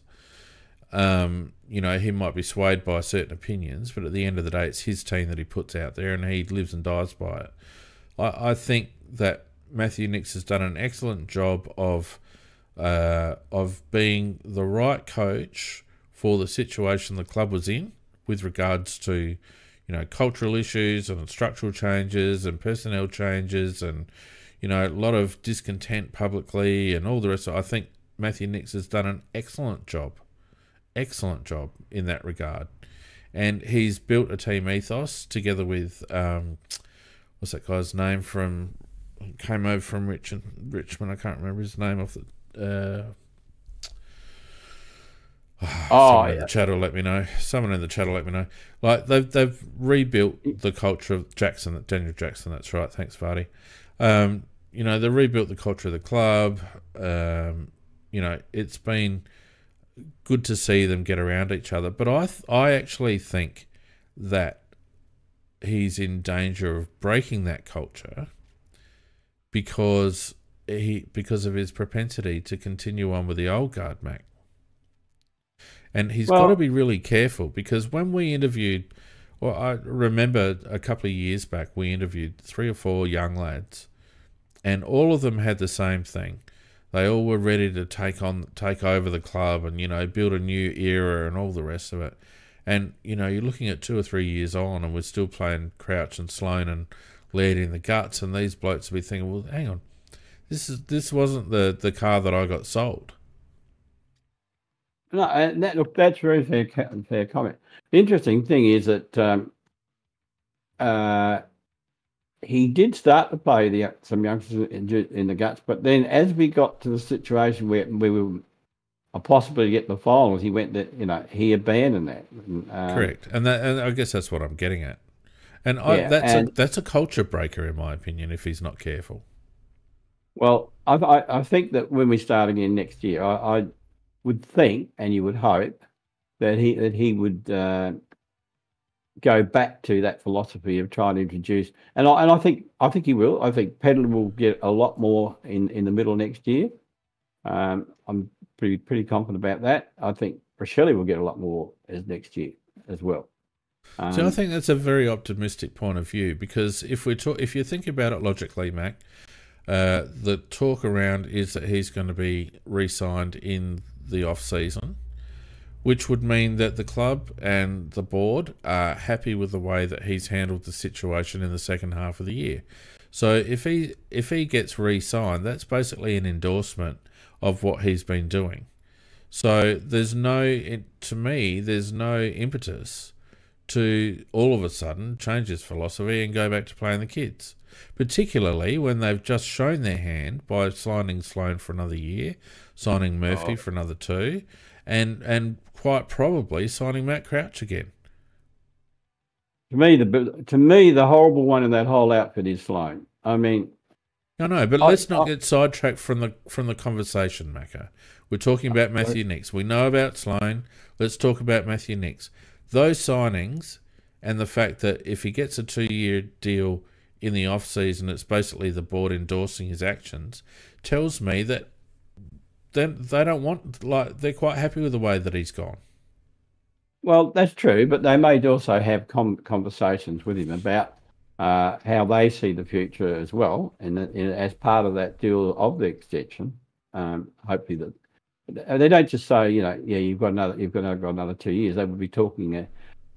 Everybody in the club gets a review. He'll get a review, and it may well be that they'll say to him that, we've got to a certain point, but we have to build up the Pedlers and the Rochellis and players like that through the midfield as well, so that we can actually not rely on the old timers, but build up a growth quality midfield. And I don't think the coach gets totally his own way, in the sense that they'll look at what he did and they'll point out his good points to him, and also and it's obvious they would also point out what they don't agree with. I would think that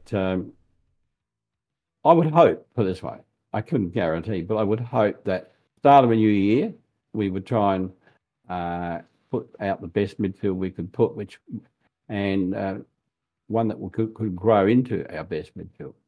And that's the thing. I think that the club thinks that the best midfield we can put out includes Laird, Crouch, and Sloane. Like that's what they Nick's obviously thought in the last few weeks, but that's not necessarily what will happen next year, I would hope. There's no guarantee either way. Mm. Well, I mean, and we go round and round in circles because we're just hypothesising. I just think that the signs point to the board being quite comfortable with where we're at, and I wonder sometimes about what motivates our club, and obviously premierships motivate players, 100%. Premierships motivate players, but you got to wonder sometimes, Macca, what drives the club in terms of its commercial viability, and the Sloane re-signing just smacks of a commercial decision to me. Well, what I found very interesting is that we saw Sloane play his last game for the club, and he didn't play on the weekend, but he played a really shitty ordinary game. He's going to be 34 years of age when he plays next year. Saw a bloke called Smith playing for Geelong. He's 34 at the end of the year, not the start of the year. He's had an outstanding year, and he's retired at his top, which I think is outstanding. He had a magnificent game in his last So game. who was that? Sorry, Smith. The guy that went Isaac from Smith. Sorry, I think yeah. yeah, had a magnificent game, absolutely magnificent game, probably their best player, and yet he's retired on top. And I think it's sad that we've re-signed Sloane, and Sloane's been a great player for the club. He's been a great warrior for the club. And what we're going to do is see this dwindling player getting worse and worse and becoming a bit of an embarrassment as time goes on. I just think that was just such a bad signing. And yeah, because what will happen is, unless there's an agreement with him that there will be times that he won't be played, and there are times he'll be in the SAFL. If that's the deal, it may be fair enough. But what makes you think that's the deal when Rory Sloane comes out and says, you know, I'm a fair way off having to worry about playing SANFL? Did he say that? Well, if you listen to the press conferences, mate, that's what he said. Well, I don't listen with the ear every day of the week, but if he said that, I missed it because, geez. Rory Sloane does not think, and this is why I laugh at people say, "Oh, I'll only play, you know, it's mostly for the SANFL and for development." Bullshit. Rory Sloane has signed on because he thinks he's still got tons to offer as an AFL player. The end. Well, that's what I say. I find that sad when I compare that to what Isaac Smith did with Geelong. You know, he 34. He's had a great year, and then Sorry to interrupt, mate. Scoot says in the chat, Sloane also mentioned if he's not up to it, he'll be playing SANFL. That's exactly right. And then he went on to say, but he thinks that he's a fair way off having to worry about that yet. Scoot. Well, yeah. I think it was a backward move, and I think it was a thing that could have been solved very easily by, you know, telling him that you're not going to give him a contract, but you're going to hire him as a development coach with the kids and keep him in the club. And it would mean keeping a club great, working with and no embarrassment to him, and in fact, probably a kudos to him because he looks like he's that valuable. You need him, so you know, to look after the young boys. So to me, just stupid, but. I think that the club really failed. They failed our supporters when they did that, in my opinion. That's what but they didn't. But they didn't make it. See, this is the thing. This is the thing, right? They didn't fail their supporters because a lot of their supporters, the majority of our supporters, are jumping for joy that Rory Sloane got re-signed. Yeah, there was a lot. I agree. Yeah, but they're thinking of the Sloane that was, not the Sloane that is. No. Wait a minute. This comes back to my point of what motivates the club.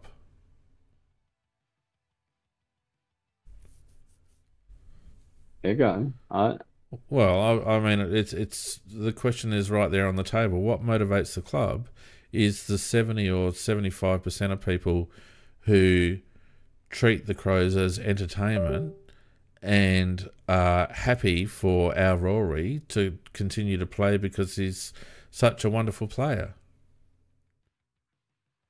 Yeah, and then they go back and have their apricot slice and their little sip of Chardonnay, and life's good. Yeah, so a sensible Crow did a survey and. Macca, we're doing a podcast. Stop reading and talk. I'm talking. No, all I'm saying is that I think that's a shame that. But coming back to next year, Fiend, I'll call it now. I think that we will finish in the 8th, and I think that we will be finishing somewhere between 5th and 8th. And to give it a number, I'm going to say we'll finish 6th. Jacob P reckons that Phoenix hates the club legends. No, I just wish they'd bugger off when they're done and actually retire graciously rather than hang on until they're kicked out the door when they're 45 years old. Yeah, so that's my estimate for next year. Fiend, what's yours? Oh, I don't know. We'll have to see what happens during the trade and draft period. I'm not prepared to make that prediction just yet. We've got a very good nucleus of a side there. the nucleus is there. There's not going to be that much that will happen in Yeah, but I in think the. you're basing your. I just think you're basing your stuff off hopes and dreams. Let's just wait and see how they roll them out first. Yeah, well, when we made a call at the beginning of this year, we did it on hopes and dreams. Yeah, that was at the beginning of this year, not at the end of the season before. Yeah, all right, then put it this way. That's my early prediction. I'm going to say 6. I certainly finals are going to be on the expectation list, Mac. But I'm yet to be convinced that we're going to roll out a side that's going to do it. Put it this way: if we roll out the side that contains Matt Crouch, Rory Laird, and Rory Sloane, and that's the side that we roll out for the majority of the season, we will not make the 8. Well, because you've got Hawthorn coming up, you got Gold Coast coming up, you got Fremantle coming up. Western Bulldogs just missed out. Hang on, let me finish. And out of the 8, the vulnerable one is probably maybe St Kilda, although they're not going so bad, or Geelong. Sydney. Geelong are out of the 8. Geelong are out of the 8. So there's 2 in the 8 that I reckon are vulnerable, and there's probably, I'd say, 4 or 5 clubs that on form are probably 2 or 3 that are real contenders. Gold Coast, us, are probably the 2 that are real contenders with the Bulldogs. And then you've got a couple of roughies like Fremantle and Hawthorn. So there's a fair amount of competition for what will be 2 spots. And I reckon that if we roll out the midfield we rolled out this year, we'll get overtaken. Yeah, well, it'd be disgusting if we didn't improve things and make certain changes to get that improvement. And I believe we have got a pretty good talent pool there that has improved this year because they've got a few more games into them. And if you have a look at the fact that we lost to top 4 teams, and I think we lost teams that are playing finals. We've lost 5 or 6 games by less than a goal, and all cases through rotten kicking. So we weren't that far off this year, even in spite of what happened in the Sydney game. In terms of, we could have quite easily been almost top 4 this year if we'd actually kicked straight. Yep. So we're not a long way away, and I think these boys will improve again next year. So I don't think I'm going. Irrespective of how they pick their team, I don't think I'm going too far by saying I think we'll finish 6th. No, it's all good.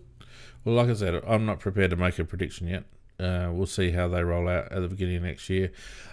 Before we go, Macca, and thanks for everyone who's hung on while we've been chatting about this. It's been a less structured podcast than usual, but that's because no one really cared about the West Coast game. Finals predictions, mate. One of the reasons I reckon we are around in the hunt for a top 4 was that it's been apart from Collingwood, I think it's been a fairly flat and even season, to be perfectly honest with you. I mean, in terms of possible final 8 teams, there's probably been at least 12 clubs in the equation for the majority of the season. And whilst the top 4 has been locked up for quite some time, they haven't been world beaters. Do you know what I mean? I mean, Collingwood have won a lot of games coming from behind. Brisbane have only really just started getting going in the second half of the year.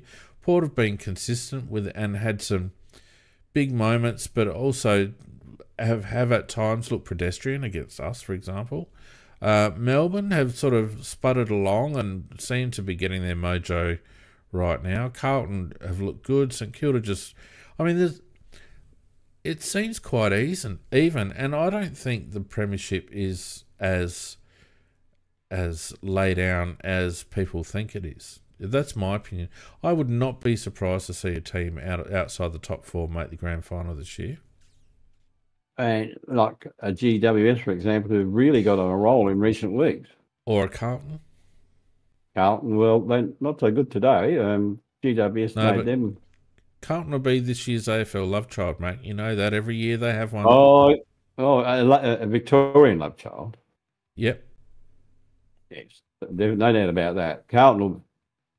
It'll be just on that particular point. Made me think of another. I think the redress that our president was trying to seek. Can we just stick with a topic? I just made me think at random thing. Do you think that we will get prime games next year? Prime time games next year? I've got no idea. I mean, we're a team that nearly and should have made the 8. I mean, we get too many of these 12 o'clock or 1 o'clock games on a Saturday. I've got no idea, Mako. Who knows? Well, I think that's, from a financial point of view for the club, I think it's important to get those. I'd like to talk about the final series now, if you don't mind. Okay. Sorry. Because we're rounding out the podcast. We're at 1 hour 50. And just before we go, I'd like to hear about your thoughts about the final series. Well, I think you summed it up very well. There's no clear-cut, dead-set favourite to win it.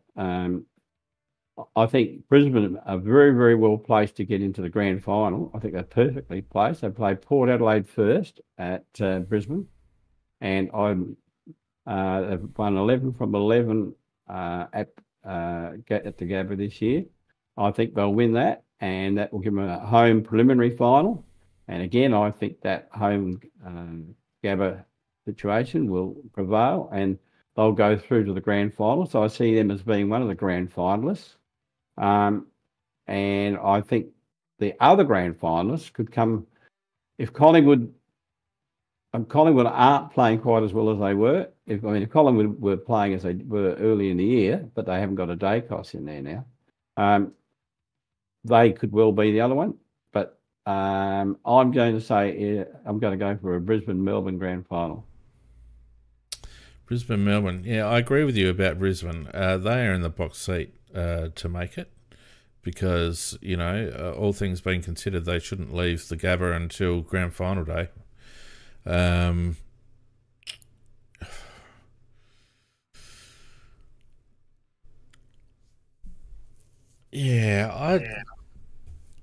probably in the similar boat to you about Collingwood, Mac. I don't think they're unbeatable. I think I feel like Collingwood play very, very well in patches. And when was the last time you saw Collingwood put in a good month of solid 4-quarter football?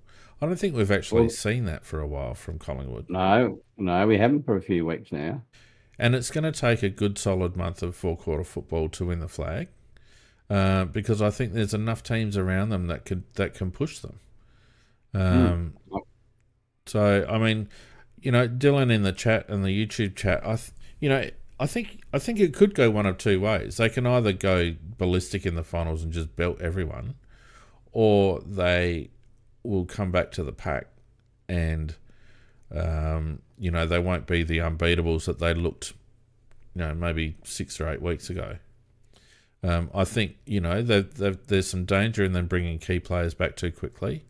They've got some more and all that have got to come back, and they've got to be managed, and they'll be lacking match fitness. So yeah, I think Collingwood are vulnerable. What do we think about Port's chances? I'm tipping a straight sets for Port. Yeah, same here. I think it's straight out the door. They'll definitely lose to Brisbane up there. I'm that sure of that. 100% positive. And look, when you look at Port Adelaide, if you took a Rosie out of the side and Butters out of the side, and I don't know, maybe one other player who plays right out their side, they're only an average team. Yeah, but you can't take those players out of the side because they're in the side. No, so the point then, therefore, you can blanket those players, and Pao Pepper, he's had a very good season. If you can blanket those players, then you're really blanketing Port Adelaide, because they don't have other players that can lift and in my opinion, and win in finals. Yeah, it's very hard to blanket a whole midfield. I mean, you've named 4 players there, You know, you can blanket one or two, but the good thing that Port have in their favour is that they've got a very talented and even midfield spread, and they, you know, if you want to quell their midfield, you've got to quell 4 players, and then you've got a couple of old stagers that could come in with cameos like Boak, and you know, Ollie Wines isn't really an old stager, but he's been out of that midfield rotation, so I think their midfield will carry them a certain way. I think in the end they will struggle to kick enough goals, Mac, to be honest with you. Added to that, Bean, which I agree with that comment, is the fact their defence is, at best, I'd say their defence is average. Oh, it's average, not, yeah.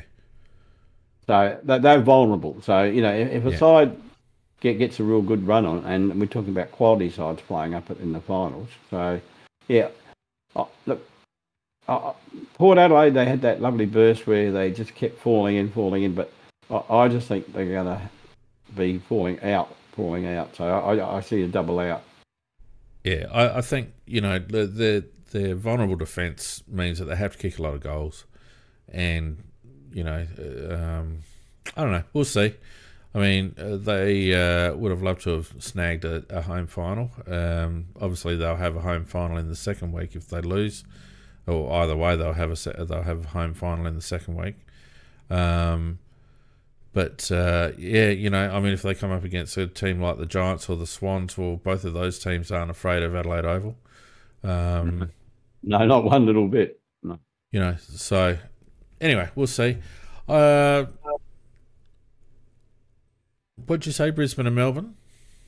Yeah, I'm going Brisbane, Melbourne for the GF. Well, let me just do a quick ladder predictor here while we're talking, because I don't know. I have a sneaky about Carlton, and I hate to say it because I don't want Carlton anywhere near it. But I just have a suspicion that Carlton might actually get up into a grand final, Macca. So let's just see if that's possible. Let me just see.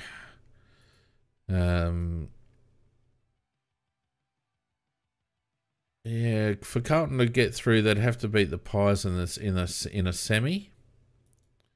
Mm-hmm. And then they would have to. Oh, where did they get knocked? I just knocked them out. I didn't even realise I knocked them out. How did that happen? Oh dear. Then they'd have to beat Brisbane at home. Yeah. I reckon the Lions are going to be one, and I reckon the variability comes from the other side. And you're looking at a Melbourne or maybe even a Giants. Giants is probably a smoky. Well, that's exactly where I'm coming from. I'm saying I'm locking in Brisbane on one side to be there in the final, and on the other side, I think Melbourne's possibly the best of the rest. Collingwood could upset that, but if you want a real smoky, and it is GWS, they can play very good, very very good football on their day. Yeah, whether they can do it on the G is probably the thing, Mac, I reckon. Well, that's a big point. And yeah, I think the team. I mean, from the AFL's point of view, their dream grand final would be Collingwood versus Carlton, wouldn't it? Oh God, yeah. Back to the halcyon days of the VFL. Yeah. So, but no, I'll stick with what I said. I think Brisbane are going to make it because they're going to get to, in my opinion, they'll knock off Port, and that gives them a home prelim and straight through to the GF, in my opinion. Yep. And then the other ones are a little bit more open. Very good. All right, mate. We might wrap it up there. Of course, the buys next week, which means that everyone takes a break and we can take a break too. But I reckon we might continue to get together on a Sunday night through the final series, Mac. What do you reckon? Well, I'm happy to do so. If you guys out there want to come and listen, we'll meander on. And if there's any scuttlebutt that's happening via the club in the meantime, we might be able to get a couple of interviews going through that time as well. I'll see what I can do down at the club. But That we'll would be run good. through the final series and see how we go. But next week we'll have a break, the same as everyone else. And Yep. so in the meantime, everyone, thanks very much for joining us again tonight. It's been another excellent audience. Don't forget, if you're watching on YouTube, like and subscribe and hit the notifications so that you know when we're up again next, which will be Sunday week, Macca. In the meantime... Just before you go, some scallywag, can you get an interview with Matthew Crouch? I don't think that's going to happen. So on that night, I'll say good night. All right, mate. Good night, everyone. Catch you later. See ya.